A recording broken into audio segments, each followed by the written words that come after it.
watu ambao watapanda mboga, watasupply briquettes, watasupply masahani, kila kitu. 15,000 jobs. Tujenge Kenya yetu. Asanteni sana. Sasa nipatie hiyo wakati ya kualika governor wetu Johnson Sakaja, kwa sababu hii ni project yake na serikali yetu. Asanteni sana.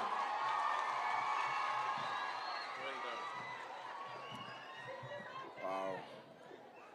Asante sana. Your Excellency President William Ruto, ambaye tunakupenda sana, waziri wetu Machogu, UDS SG Cleophas Malala, wabunge Elachi, Mama Dago, Karauri ndugu yangu, MCAs na wananchi wa Githurai, wa Roysambu. Wale nimekuwa Githurai leo asubuhi. Wananchi wa Roysambu, Bwana asifiwe. God is good all the time. Our students, habari zenu? Mko poa? Mmefurahi leo?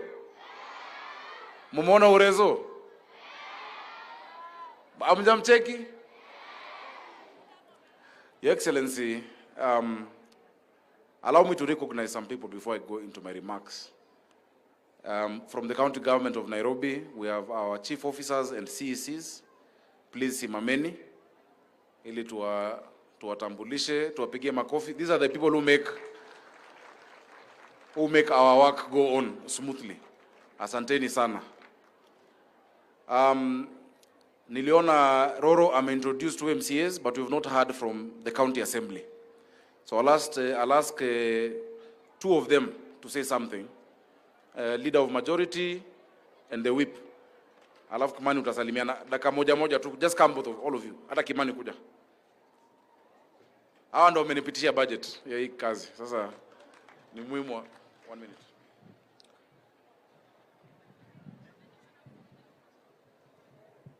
Your Excellency Dr. William Samoei Ruto, CS Machogu, our Governor, Super Governor Johnson Sakaja, Mama Chakula,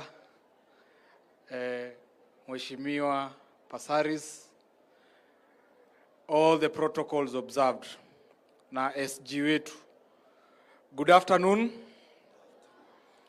Kwa majina naitwa Mheshimiwa Ronaldo, MCA Umoja 1 na UDA Chief Whip ama incoming majority Chief Whip. Hii mambo ya Jubilee tukiharakisha, hivi karibuni tutakuwa majority katika County Assembly ya Nairobi. Na mimi ni kushukuru His Excellency the Governor kwa sababu wanafunzi wa Roysambu mko. Mnajua hii feeding program inamaanisha nini? Inamaanisha hii ndiyo mwisho ya kula chakula baridi. Mnajua hivyo? Inamaanisha tumefika mwisho wa vitabu zenyu kumwagikiwa na supu ya chakula mkiwa mmebeba lunchbox. Si ni kweli? Na hii ndiyo mwisho yenyu kukula chakula ambacho hakina nutrients ama si balanced diet. Kwa sababu kutoka tarehe 28 August tutawapea chakula moto, tutawapea chapo, tutawapea fruits mkimaliza kula. Na mimi nikushukuru Rais kwa kuwa umesikizana na gavana wetu na ukaona this is the right way to go. Let's treat our children with dignity that they deserve. Na nashukuru sana kwa kuwa kwa bajeti yako ya national umeongeza fedha za kuhakikisha huu mradi wetu wa feeding program utakuwa successful. Na mimi nikukuomba na CS go across the other 46 counties, make sure that the same is implemented so that we can have children that are wako na hali ama wako na afya njema ili waweze kusoma. Na kwa hayo machache ni kuwashukuru sana. Mungu awabariki. Wanazima man, hamjambo? Hamjambo tena. Your Excellency, the President of the Republic of Kenya, we are so much grateful, especially to the governor. Out of the many schools zenye ziko in Nairobi, you chose Roysambu. Nakumbuka tukikuja naye hapa Wednesday, ukatuambia umeona reception yetu, umeona nyumbani kwetu, and you are so much happy. Instead ya kwenda mahali pengine, ukachoose hapa Roysambu. Kuchoose hapa Roysambu, it makes us happier. Because wale mavijana wenye watafanya hapa kazi, the youth wenye watapata hapa kazi, kina mama wenye watapata kazi hapa, governor tunashukuru. Again, hii field sasa imekuwa kidogo. Kumbukeni, Your Excellency, kutoka huko base, maji yote hukuja, inakuja ina form swamp hapa Roysambu Primary. So, President nakuomba tu, the last time ulikuja hapa ilikuwa pale Deliverance. Nakumbuka tukivuka zile mitaro. Kumbuka tu ahadi yetu ya drainage na siwa ya Zimmerman Ward. Hiyo tu ukitusuluhishia tuko sawa kabisa. Again, ya mwisho tu, ningetaka tu kukuomba, as you go back, kutoka pale Mirema, maji yote yenye inatoka Dhome, yenye inatoka kutoka ile side ya Roysambu, inakujanga inaingia Zimmerman. Na ndio maana hapa tuko na swamp. Tumekuja kwako na mheshimiwa Mwafrika, tumepresent budget ya around 96 billion. Tupate drainage ya kutoka pale Roysambu, iteremke iende hadi Q. Shida yetu yote imeisha. Tunashukuru sana, hapa ni Zimmerman, tuna Zimmerman na tunasaidia Jadhaine. Jadhaine Primary wameniomba tu, sitakosa kutaja. Uwakumbuke tu, because ile side ingine, shida tu ni transformer, ili shule yenyewe na hiyo mtaa yote ikuwe mzuri. Tutakuja tu kutembelea na Mwafrika, at least tuende kwa CS wa energy, tupate transformer. Asanteni sana na Mungu awabariki. Your Excellency, all protocols observed. Personally naitwa Anthony Karanja na ningetaka kuchukua fursa hii kumrekebisha MP. Jiko letu la kwanza liko Dagoretti South. Na ni mahali tulikula lunch na wewe, Your Excellency, na Mama Dish. On top of healthier children, warm food, we have a reduction in truancy in schools. And not just enrollment, but pia watoto wanafurahia kukaa shuleni kwa sababu ya ile chakula. We are very grateful as Dagoretti South, na tunawakaribisha muje mfanye benchmarking kabla hiyo jiko ijengwe. Ya pili, on behalf of the assembly, ningetaka kukuhakikishia that we are supporting Governor Sakaja 100%, na tutampitishia on Tuesday 1.2 billion kujenga hizi majiko na kusubsidize chakula ya watoto. Kwa hivyo we are committed as members of the county assembly, na liwe liwalo, juu chini kushoto kulia, majiko itajengwa na watoto wetu watakula. Kwa hivyo asante sana, God bless you. Bishop Dimurefu. Asante sana. Your Excellency, the CEC, who is in charge of this program and who has been pushing this program, is the youngest minister in a county government. Alikuwa waziri na 29. I don't know if your birthday has come or not. Bado. She's 29 years old. She's the one who's run with this program from the beginning, from the time we went to Wawira's kitchen. Before we got into office, I'd like her to come and say something very quickly. Anaitwa Susan Silantoi. Tumpigie makofi.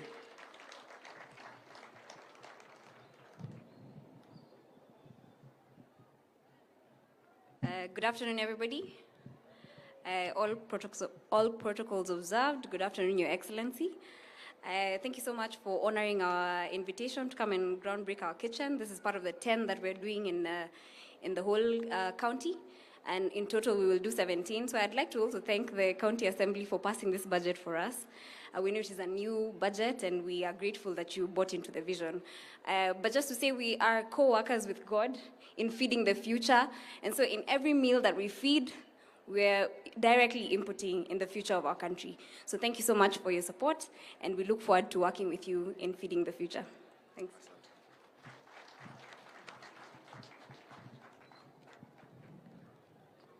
Thank you very much.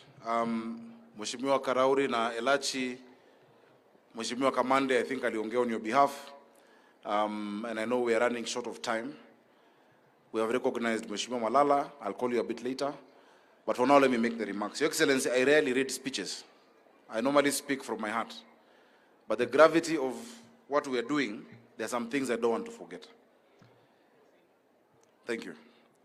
Your Excellency, 60 years ago, at independence, KANU, under the first President Kenyatta, promised every child at least 7 years of education. 45 years ago, President Moi promised to abolish tuition fees for children in the later years of primary school. 20 years ago, President Mwai Kibaki abolished school fees for all primary school children. The pattern is clear. Since independence, we have done our best as a country to expand opportunity and confer dignity by educating our children. We are here today as Nairobi County to write our own page of history, of that very proud history. We are here to groundbreak the 10th kitchen of Nairobi school feeding program, Dishi na County, the largest feeding program by a city on the continent of Africa, Your Excellency. Your Excellency, a dignified life demands a decent education. That is why we want every single one of our children in school ready to learn. Your Excellency, when I was Senator of Nairobi, some schools had been vandalized during the COVID break. I remember going to 2 schools to donate desks. I went to Raila Educational Center in Kibra, and I went to Gatina Primary in Dagoretti North. When I went to Gatina Primary, and I asked these children, after giving them the desks, what would you like me to do for you? Normally the children will say, we want footballs, we want a school bus. The children all in unison said they wanted food. When a child asks for food, they really need it. As a parent, I was very sad. And that time in 2020, I said, I must do something about it. In the Senate, I drafted the National School Feeding Act, or rather bill. It never saw the light of day. I benchmarked to the US 1965 School Feeding Act. It didn't go far. But I said, if God gives me the chance to become the governor of Nairobi, children will eat food in school. Your Excellency, yesterday we were in Mudangari Primary with Honorable Elachi. We were in Njiru. We were in BD. When you look at the reaction of the children, when you mention food, I think as leaders we need to be very embarrassed. Our children are losing a third of their education when they are told at lunchtime to either go find food and they don't come back to class. They don't come back to school. And when they come back the next day, they can't catch up with what they were taught the day before. Yesterday in Jiru, the chairman of the Board of Management said that you have remembered even in Nairobi, we have levels of poverty with people sleeping with empty stomachs. It is not only in semi-arid and arid areas where people are hungry, even here in Nairobi. Your Excellency, mara nyingi, interventions za njaa, interventions on marginalization ignore Nairobi. Because people assume if hakuna hauna pesa, you will not eat, you will not have a place to sleep. That is why we have struggled for Nairobi to be included in the marginalization policy. Wale watu wako kwa slums, wale watu wako Mathare, they are doing worse than people in even the arid areas. They are doing much worse. Your Excellency, we've had many stories from children. There was a child who gave a testimonial in Dagoretti South, and I thought they'd have come today, about how they had missed close to a full term just because of school. Today in Dagoretti South, the enrollment rate is 150% of attendance in school because of the feeding program. Your Excellency, this is a problem we must solve together. And for us to do that, because the dreams must be translated, it needs planning, persuasion, and cash, pesa. So we need to do 3 things to make our dream come true. We need to pay for it. We need to arrange the logistics, good number of schools. On reflection, we chose a network of schools, of central kitchens, with a hub and spoke model where one kitchen serves a number of schools around it. So this kitchen, for instance, is not for Roysambu Primary only. It is for all of the public primary schools in Roysambu constituency. And so we have ground broken in Sarai constituency, Race Course Primary, Makadara, BD Primary, Kasarani, Njiru Primary, Embakasi South, Kwanjenga Primary, Embakasi Central, Kawele 1 Primary, in Dagoretti North, Mudangari Primary, in Kibra, Toi Primary, in Westlands, Farasi Lane, Roraka, Babadogo. The amount of money, because I think there might be, Bishop said they are budgeting 1.2. Already in this budget, what I'm spending is already budgeted for building the kitchens. In the next financial year, naomba wa MCS wangu, tupitishe so that we build the other 6 kitchens, plus now we subsidize the meals from August 28th. Your Excellency, also allow me to say, many of these feeding programs, the cost, first of all, have not been consistent, and the cost to the parent is still high. 70 shillings kwa mzazi Nairobi saa ingine ni ngumu. 60 shillings ni ngumu. I want to thank our partners, because the cost of a meal at 45 shillings, the county is paying 25 shillings, SIF is paying 15 shillings, na mzazi analipa shilingi 5 peke yake. 5 bob, kobole. We're using a technology where mtoto anavaa saa, ambapo you can load, you can send them pesa today, you can send for a month, you can send for a week, but even that child who doesn't have that 5 shillings, Your Excellency, we will feed. We will not watch a child not getting food because of 5 shillings or because of 100 shillings. There is no dignity when a child is pulled out of the school, of the lunch line, because they don't have that money. Chakula, njaa ni kitu ya aibu sana. Ni kitu ya aibu, and you have told us that for a long time. Your Excellency, so we are spending 1.2 billion, and we hope, because we are working with the national government, that you will also match that, as you have said before, so that we can expand this program. Your Excellency, there are people who have asked questions. That one, school feeding is not a function of county government. It is true. It is not a function of county government. It is not a function of national government. It's a function of leadership. It is something that you cannot ignore. We cannot see a problem, Your Excellency, and say this is not mine to do. We must put concerted effort, which is why we are giving bursaries to secondary schools, to primary schools, despite that, to colleges, despite that being a national government function. In 10 years of devolution, tulikuwa na governor wa kwanza, tukakuwa na governor wa pili, tukakuwa na NMS, tukakuwa na Kananu. For 10 years, Nairobi County gave bursaries worth 3 billion, and in 6 months, Your Excellency, we have given bursaries worth 1 billion and 25 million ile ya kutoa bursaries. Tumepeana scholarships, and our scholarships ukipata form 1 unaenda form 1, 2, 3 and 4 without a break. These children of ours in Nairobi, we cannot shirk our responsibility. And I want to implore my MCAs. Article 189 of the Constitution gives us a framework of partnership between the national government and the county government. We are doing an MOU, because the MPs will tell you, anyone who is sensible will tell you, watoto wa Nairobi wamekosewa. We have 210 schools only for a population of 5 million people. Our children who are not in the public schools are not in expensive private academies. They're in what we call up-bet schools, alternative provision of basic education and training. Unapata shule, Sunday ni kanisa, Monday ni shule, jioni kuna kesha, the next day there is a youth meeting, because we have not given the infrastructure. Successive governments have done bad to the children of Nairobi. We must do something.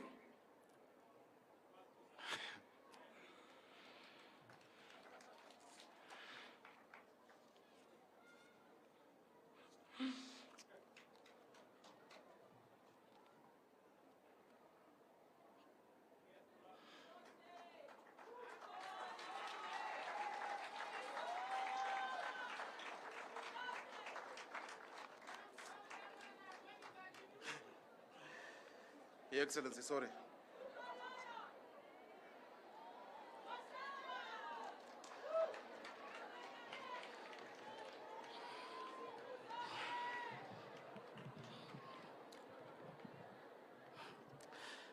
Your Excellency, ni uchungu ya watoto.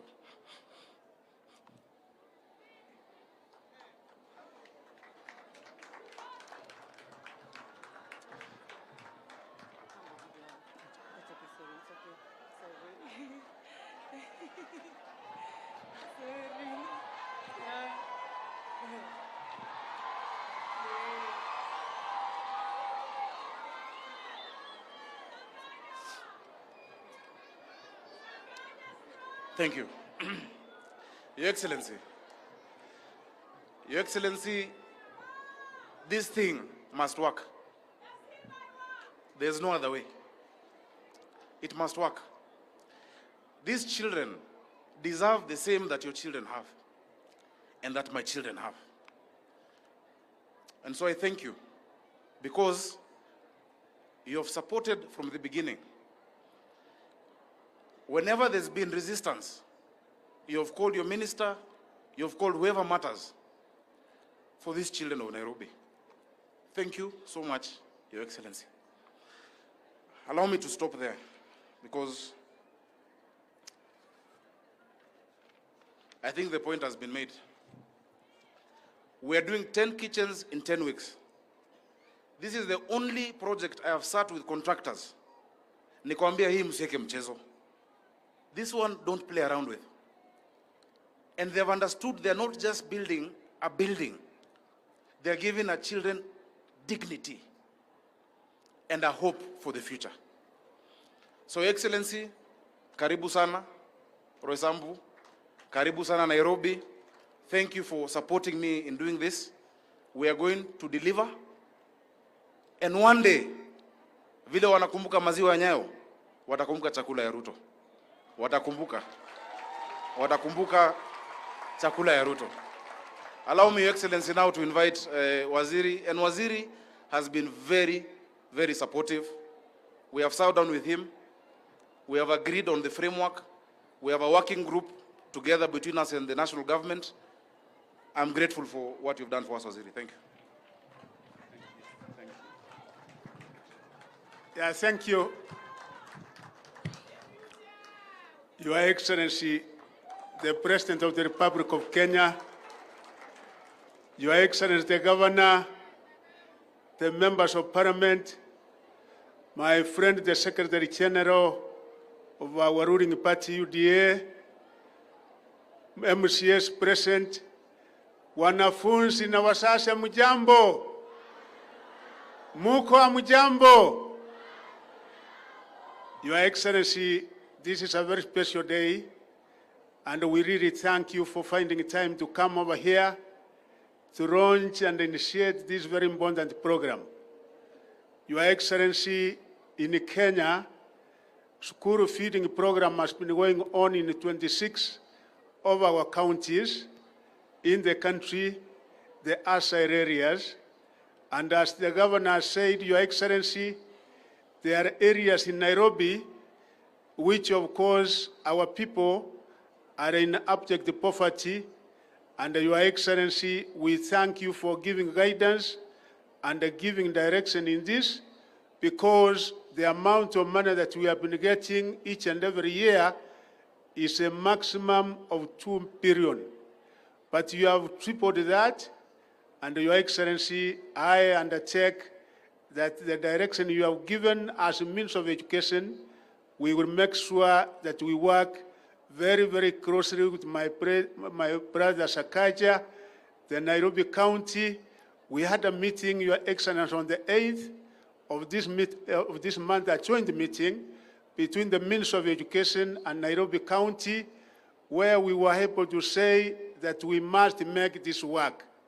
We thank the Governor because he undertook to make Nairobi work, and indeed Nairobi is working.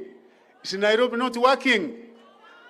We also thank you, Your Excellency, because you undertook to make Kenya work, and indeed Kenya is working, and each and every agenda that you set, we are seeing that it is being operationalized, Your Excellency. Your Excellency, the other program that we are tackling in Nairobi, we have 234 primary schools, We have 103 secondary schools with a registration of 79,000.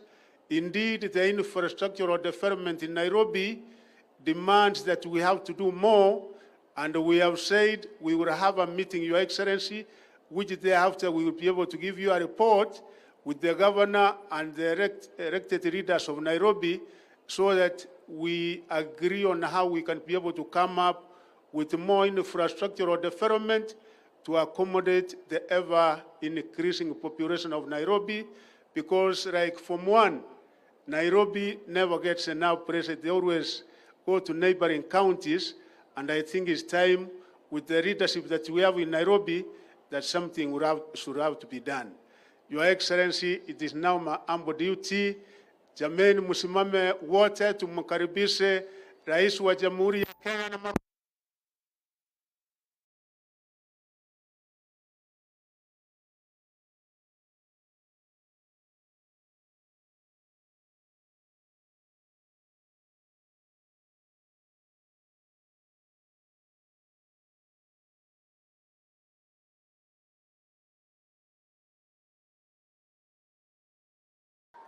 Bwana kiongozi wa bunge letu la county pamoja na viongozi MCS, wabunge wetu wa county ya Nairobi, walimu, wazazi na wanafunzi wa hapa Roysambu, hamjambo.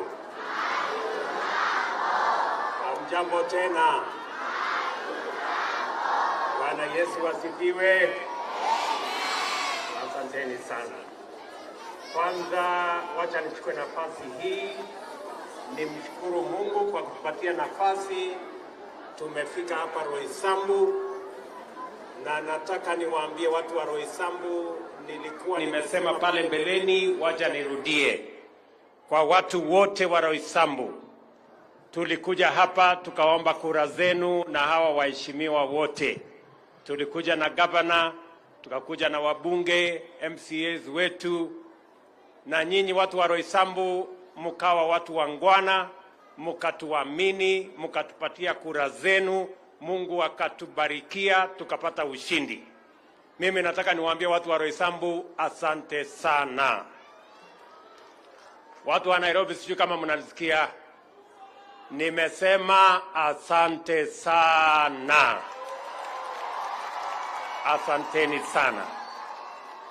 Na leo tumefika hapa sote kama viongozi kwa sababu ya mambo ya maendeleo ya Nairobi County na mambo ya maendeleo ya hapa Roysambu.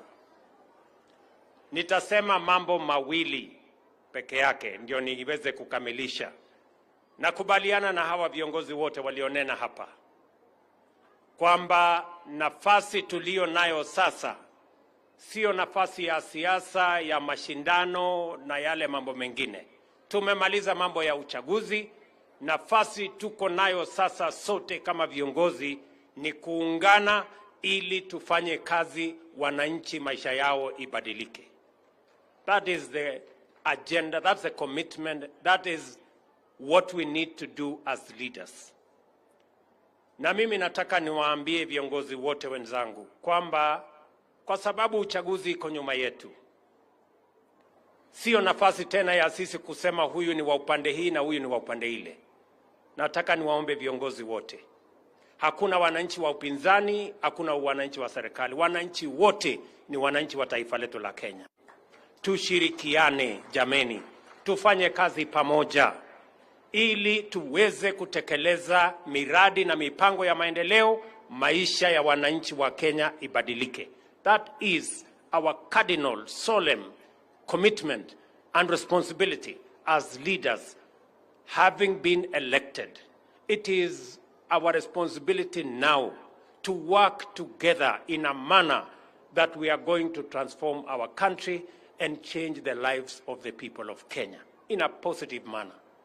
Na mimi nataka niwahakikishie viongozi wote ya kwamba mimi niko tayari kufanya kazi na viongozi wote waliochaguliwa ndio tuweze kupeleka Nairobi na Kenya mbele. That is my commitment. Jambo la pili, wakati nilikuja hapa Roysambu, muliniambia kuhusu ile sewage system, huyu kamande na huyu MCA wenu wamesema. Mimi nataka niwahakikishie watu wa Roysambu, mjumbe wenu anajua, tumefanya ukarabati, tumefanya hesabu. Huyu bwana na hawa wabunge wakipitisha budget leo kule bunge, tutakuwa na milioni 170 ya kuweka sewage ya hapa Roysambu. We have already committed the resources for the Roysambu trunk sewage system. Among all other things we have done for all other constituencies in Nairobi and all other counties in the Republic of Kenya. Vile vile, nimesikia yale mambo mengine mjumbe wenu wamesema ya barabara. Katika budget ambayo iko bunge leo, tumeweka bilioni 250, the largest amount ever put by any administration kwa mambo ya ujenzi wa barabara. Haitatosha barabara zote, but it is the first step. Tutaweka pesa aina hiyo tena next year and the year after so that we can complete all roads that were started before, ndio tuweze kuanzisha barabara zingine mpya.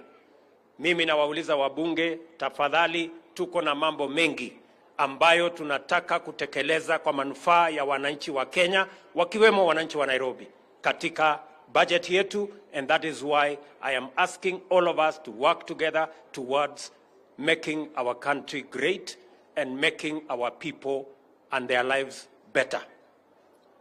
Jambo la tatu, leo nimekuja hapa vile vile kwa sababu ya mambo ya elimu ya watoto wetu. Niliwaambia Wakenya wakati wa mambo ya kampeni ya kwamba tutaajiri walimu zaidi kwa sababu watoto wetu wengi wako shuleni lakini hawasomeshwi kwa sababu walimu ni wachache. Kama vile mnavyojua, tumeajiri the first time walimu 35,000, the highest ever employed in the Republic of Kenya. Na hiyo pia haijatosha. Ndio nimesema katika hii budget ambayo hao wabunge wataenda kupitisha leo kwa mapenzi ya Mungu, pia tumeweka budget ya walimu wengine 25,000 ambao watakuja kufundisha watoto wetu hawa. We have a commitment that we must reduce the gaps in education in our primary and secondary schools, including our TVETs, so that we can ensure that our children are not just in school, but they are being taught and they are learning and they are acquiring knowledge. Leo nimekuja hapa kwa mwaliko wa governor wenu. Na mimi nataka nimwambie my friend Arthur Sakaja Johnson ya kwamba I feel you. I feel what you feel. Kwamba, na nilisema wakati wa campaign, we must eliminate the shame of hunger in our republic. And we must be intentional, we must be deliberate, we must have a plan on how to do it. Tusiwe tu tunafanyia siasa. Na ndio sababu kwanza tumepanga vile ya kuzalisha chakula, kwa sababu dawa ya njaa ni kuzalisha chakula ya kutosha. Tumesajili wakulima 500,000. Tumewapatia mifugo ya mbolea karibu 300,000+. Tumeweka katika hii budget, na mimi naomba hao wabunge mwende mupitishe hii budget, tumeweka bilioni 5 ya kuzalisha chakula zaidi katika taifa letu la Kenya. Na zaidi, katika hii budget ya mwaka huu, I also committed to the people of Kenya that we are going to enhance our school feeding program. From 2018, tumekuwa tukilisha watoto 1,600,000. 1.6 million kids have been fed under the school feeding program from 2018 by the government of Kenya. I did commit that we are going to double the number. I want to announce here today that we are not just going to double the number. We are going to increase the number of children in our primary schools under the school feeding program from 1.6 bilioni 5 ya kulisha watoto wetu shuleni, na tutaongeza bilioni 1 kwa supplementary, so that we can have 4 million of our children going to school and having a hot meal for lunch every day when they are in school. Na nimekubaliana na governors, kila governor ambaye ataweka shilingi moja kwa school feeding program, serikali ya Kenya itaweka shilingi moja kwa school feeding program. We are going to match counties who have a plan on school feeding program, shilling for shilling. And if we do that, we can actually feed 8 million children in our schools. And we can keep our children in school. They can concentrate in learning.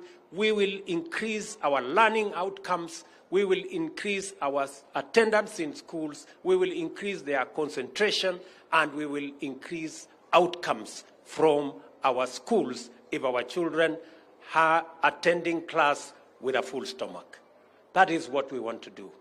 And the greatest indignity we can do to our children is for them to come to school and fast by force because there is nothing to eat. Watoto wengi wanakosa kuja shuleni kwa sababu hakuna chakula nyumbani na hakuna chakula kwa njia nyingine yote. Mimi nataka niwashukuru. I want to thank in a very special way CIF. The fund has been outstanding. Tuwapigie makofi hawa watu jamani. Wamekuwa washirika wetu wakubwa. CIF, they have been our great partners. They have worked with us on this noble assignment of making sure that our children go to school, they stay in school because there is food in school. So you have my commitment as President of Kenya. You have the commitment of the Governor of Nairobi and many other leaders to work with your partnership to make sure that our children are not just in school, but they are being fed when they are in school. We will work together. Tunaelewana jameni? So watoto wetu wa hapa Roysambu mjue ya kwamba watoto wetu wote wa primary school katika Nairobi County watakuja shuleni, watapata chakula shuleni. County ya Nairobi watatoa pesa na national government, we will match shilling for shilling what the County of Nairobi will be giving so that we can have all our children in school. Tumekubaliana? Jambo la pili niongee juu ya Nairobi tena. Nairobi ndio tuko na shule chache zaidi.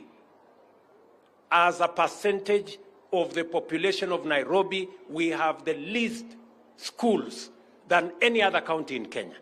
Nairobi hii. Tuko na shule 204 katika Nairobi County. Mimi wakati nilikuwa mjumbe wa Eldoret North, nilikuwa na mashule 140. Just one constituency.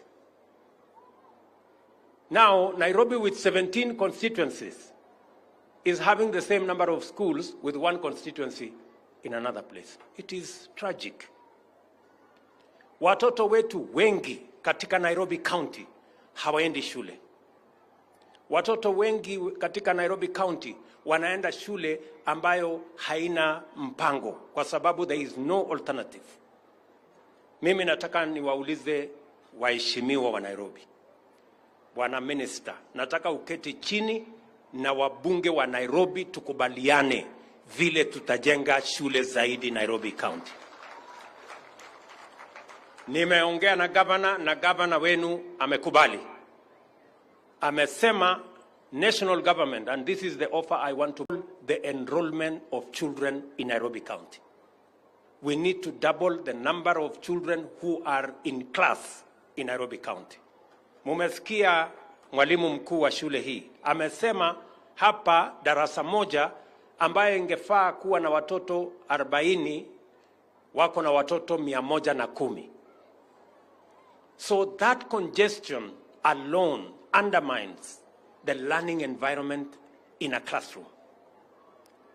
The congestion does not give an environment for our children to learn. So mimi nataka niseme hivi. As national government, we are going to build a new 3,500 classrooms in Nairobi County. We are going to put there 3 billion shillings. Nataka tuelewane. Tuko pamoja? Over the next 3 years, we are going to put 3 billion shillings to build an extra 3,500 classrooms. Bwana Kamande, darasa moja ni shilingi between 800,000 and 850.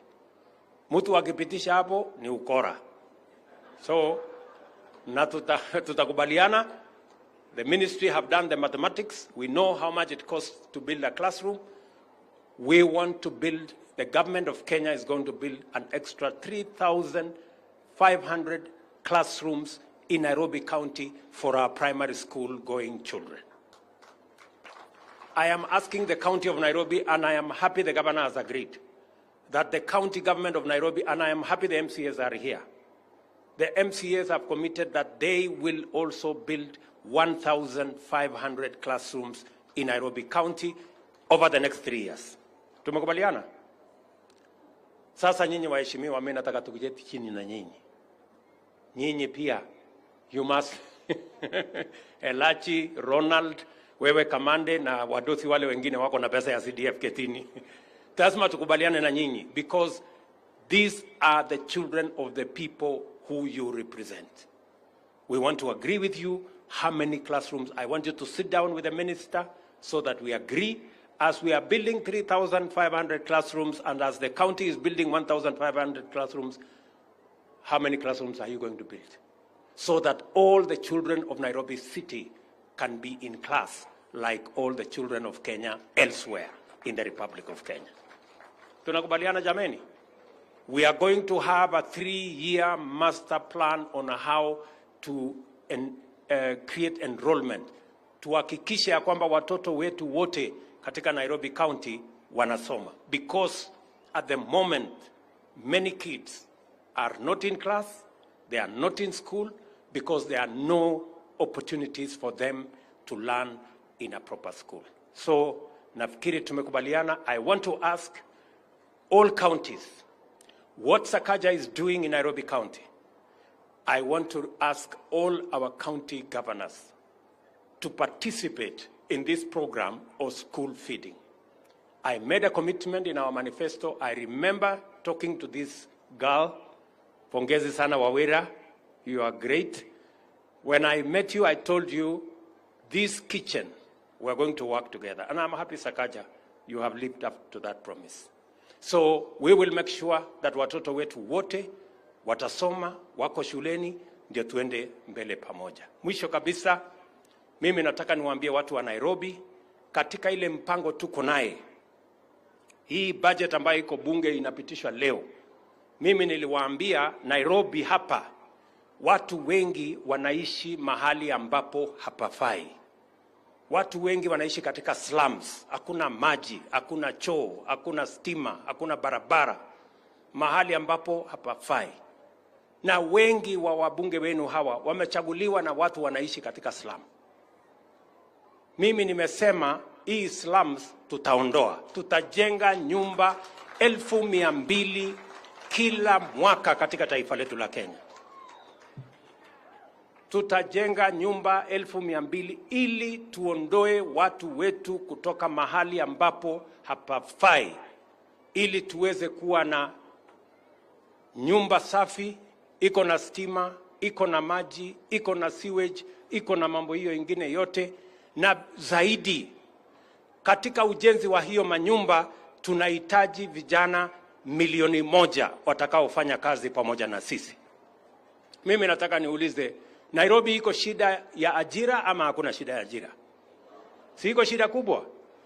Vijana wengi wako nyumbani, hawana kazi. Tumeweka mpango ya kuhakikisha ya kwamba katika ujenzi wa manyumba tutakuwa na watu ambao wanafanya factory huko kwa mabati, factory huko kwa simiti, factory za chuma, watu plumbers, masons, electricians, carpenters, watu engineers, quantity surveyors, architects. Hiyo dunia yote tutawakusanya, kila mtu afanye kazi, na hata watu wa jua kali tumesema watatutengenezea milango, madirisha na mambo yale mengine yote, ndio Kenya hii tupatikane ajira, kila mtu aweze kujisimamia. Sasa mimi nataka niwaulize watu wa Nairobi, Si ni vizuri tujenge nyumba vijana wetu wapate ajira? Ama mnasemaje? Si ni vizuri tujenge nyumba hawa vijana wapate ajira? Na tutoe watu yetu kwa slums waishi mahali pazuri? Sasa kama wewe ni mbunge umechaguliwa Nairobi, na wewe unapinga ati tusijenge nyumba, wewe umeajiriwa na watu wa Nairobi, unalipwa mshahara. Wewe utaki watoto wao walipwe mshahara kama wewe. Wewe utaki watu wa Nairobi waishi mahali pasafi vile wewe unaishi. Wewe unataka wakae kwa slum, watoto wao waendelee kuhangaika barabarani. Wewe ni kiongozi ama wewe ni adui ya wananchi? Tuambiane ukweli. Yeah?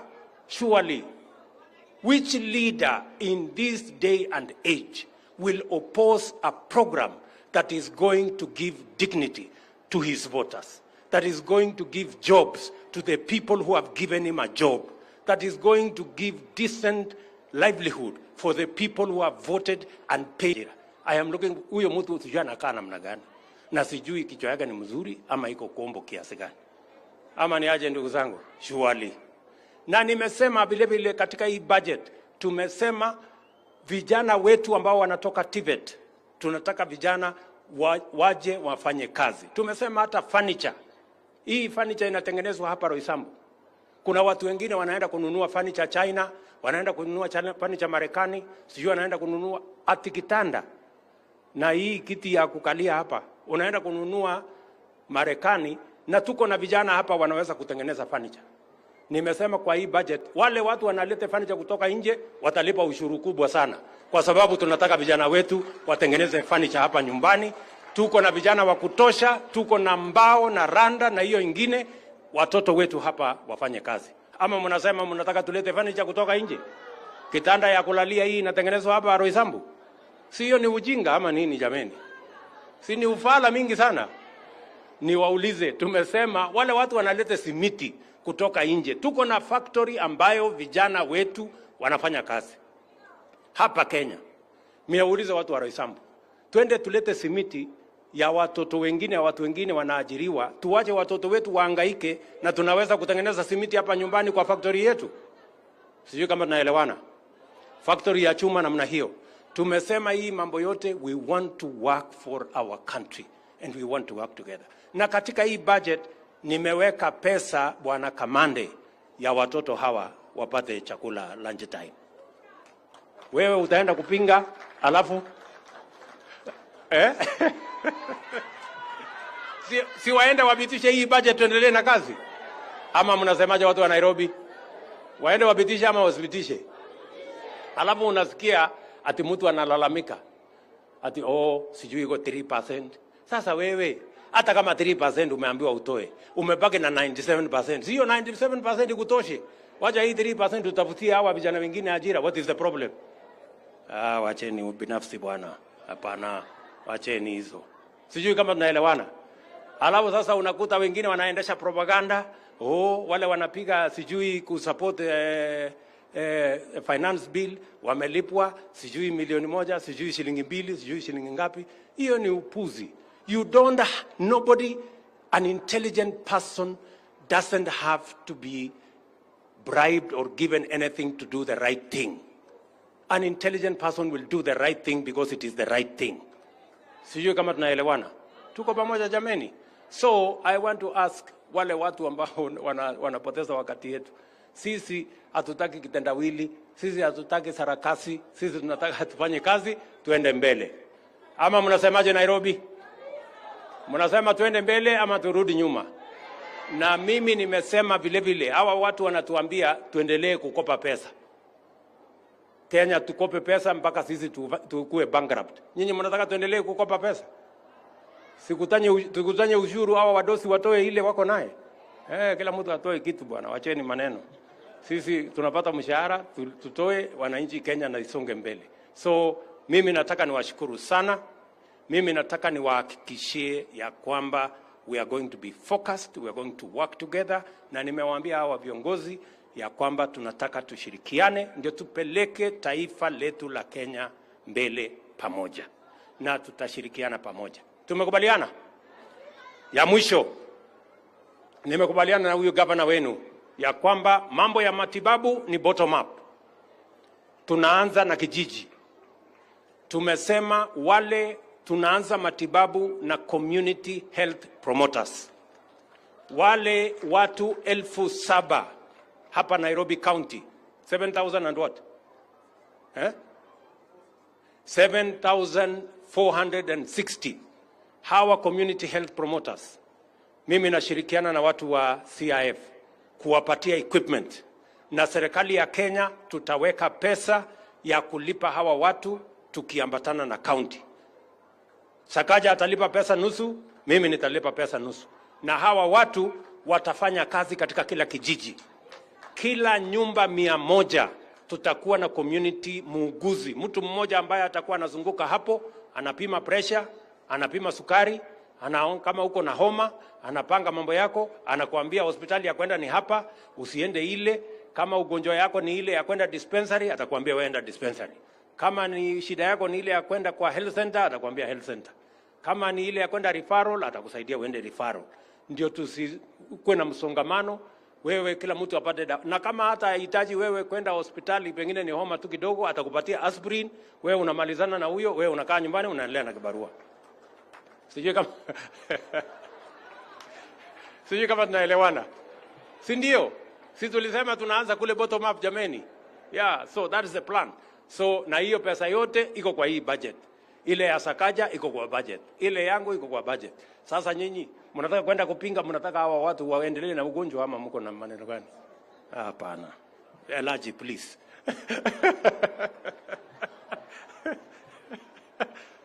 Sijui kama tunaelewana jameni.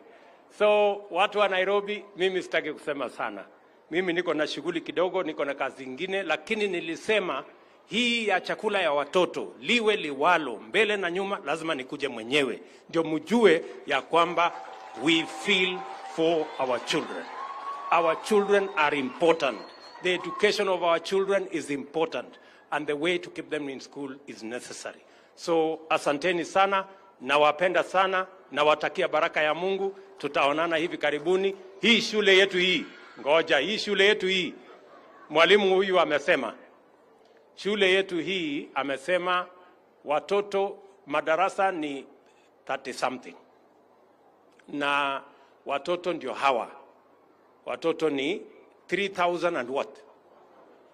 3,400. So Bwana Machogu, mimi nataka tujenge madarasa hapa ingine 30 classrooms. 30 classrooms. Sindio my friend? Tafuta contractor, tujenge hapa 30 classrooms. Ndio tupunguze watoto, badala ya watoto kuwa 110, at least turudishe wakuwe 50 hapo. Sindio? Na pengine watoto wengine wapate nafasi ya kuja hapa. So we are going to commit 25 million shillings ya kujenga those 30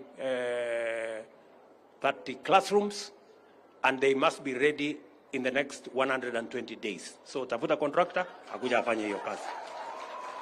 Sijui kama tunaelewana jameni. Tuko pamoja?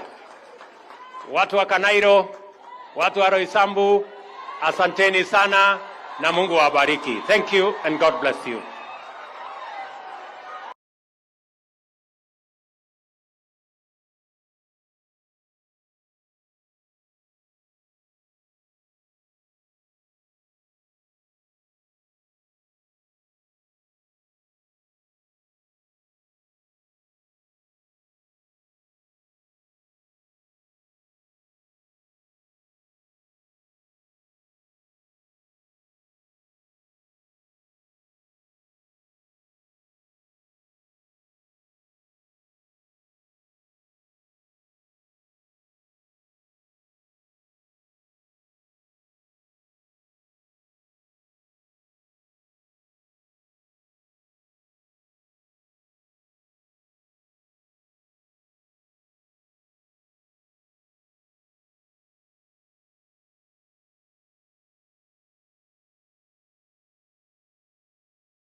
and take charge and lead us in the rest of the program.